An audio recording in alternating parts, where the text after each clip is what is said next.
27% of greenhouse gas emissions in Canada come from transportation. And of that, about half is from cars and light trucks.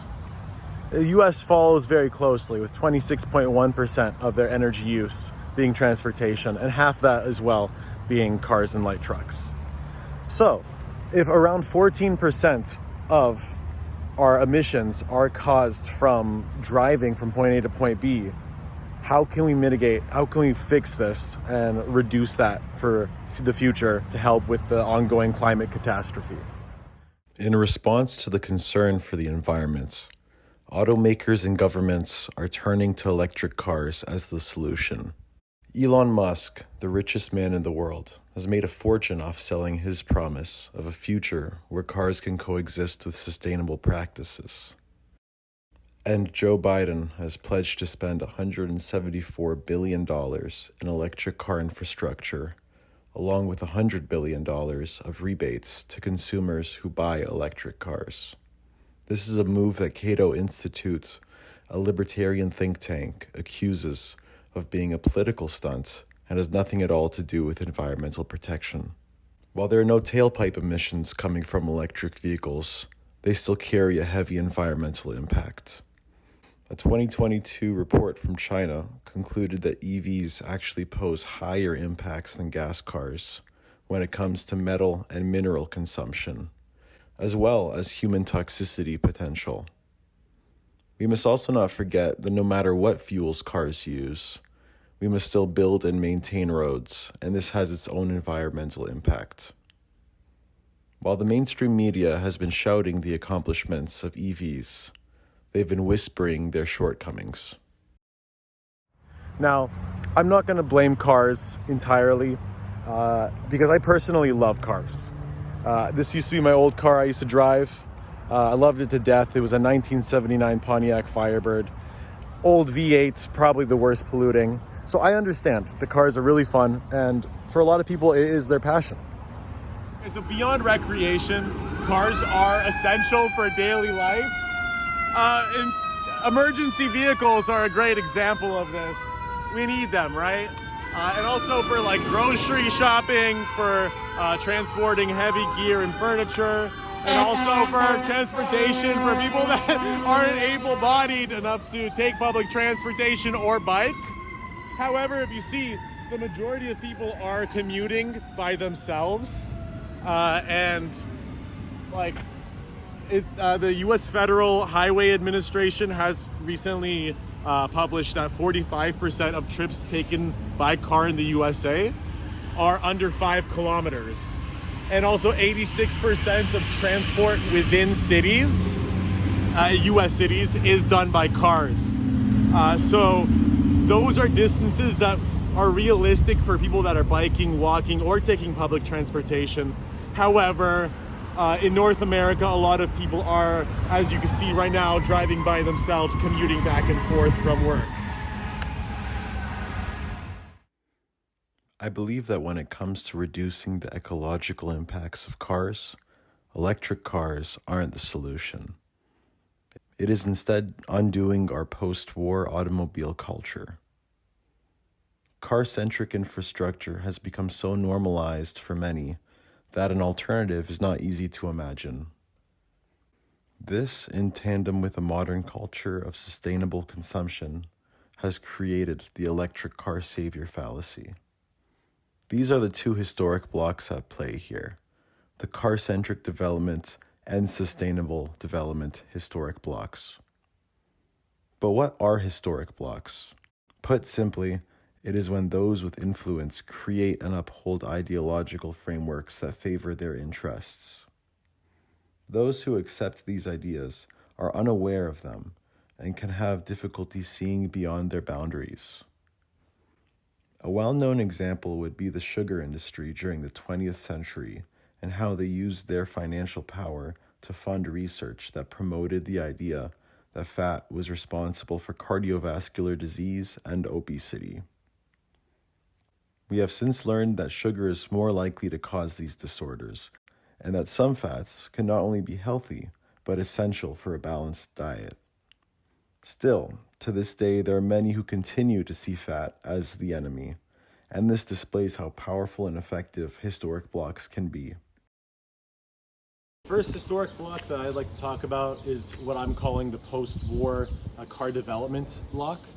And that really began after World War II, when a growing middle class in the USA and Canada moved out of the cities to live in quieter, less polluted areas to raise families.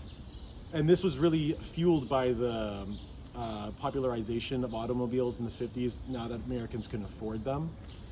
And a lot of modernist city planners designed cities with separate zones for housing, shopping, and industry. And you can really see that when it comes to pre-war and post-war developments, when you really compare the two neighborhoods. So for example, this neighborhood is from before the war. There's some new buildings, but all in all, it's remained with duplexes, triplexes. And right down the street, you have grocery stores, dentists, hair salons, and all that. And you can compare that to post-war developments. Like, we're here in Brossard, and even if you've never been here, if you've lived in Canada or the United States, this looks familiar to you. You have big box stores, massive lanes, this massive parking lot over here. And this is typical of developments built after the war by car-centric city planners. And what you see over here is a community that is nearly impossible to traverse in any way other than automobile, right? So everything is so far away that walking will take hours. Biking is unrealistic because the cars are traveling so quickly, it's unsafe. And public transportation is unreliable or non-existent in most cases. And in communities like this, for people that grew up and lived within the car-centric historical block, it's all they've known, and it's really hard to see an alternative to cars as viable. And so that persists the idea that cars are the de facto, the default way of getting from point A to point B. The second historic block that contributes to the electric car savior fallacy is the sustainable development historic block. Powerful corporations leverage their power to create an illusion that we could buy ourselves out of the environmental harm that our consumption has caused, thus allowing them to keep profits high while promising a green future. Take this toothbrush, for instance. It was most likely produced in a country far away, in a factory that pollutes, and was shipped here using fossil fuels. Next to it, there's one made of bamboo. It says eco-friendly right there, and it's just 25 cents more. I, as a environmentally conscious consumer, more likely to choose this one because I'm well aware that this one is going to stay in the environment for hundreds, if not thousands of years. However, what I don't see on this packaging is that this one was most likely also produced in a country far away, in a factory that pollutes, and has been shipped here using fossil fuels. And that's the magic of the sustainable development historic block, is that it hides the environmental damage under a smokescreen of eco-friendliness.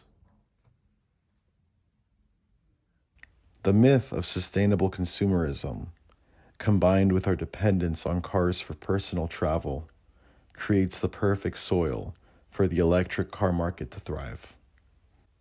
These two historic blocks create the illusion that alternative transport is unfeasible, and that investing in EVs is good for our planet. Both falsehoods that synergize perfectly to present the myth that electric cars will help save us from climate change. The problem with cars isn't what powers them. It is instead the implicit dependence of automobiles woven into daily life. To fix this, we shouldn't replace cars with newer cars. Instead, we should focus on building cities that are centered around community rather than the automobile. Now, there's a lot of political debate surrounding this. A lot of people are rightfully worried that it could lead to decreased mobility as well as increased surveillance. However, the alternative, which is car development, has proven itself to be unsustainable. And the idea of a walkable city isn't new. It's been the standard across many civilizations for thousands of years. And that's why I believe that to solve our current climate problem in regards to transportation, we should focus on dezoning cities and creating cities for humans rather than cars. Because we all want freedom after all, and that includes the freedom to not have to drive.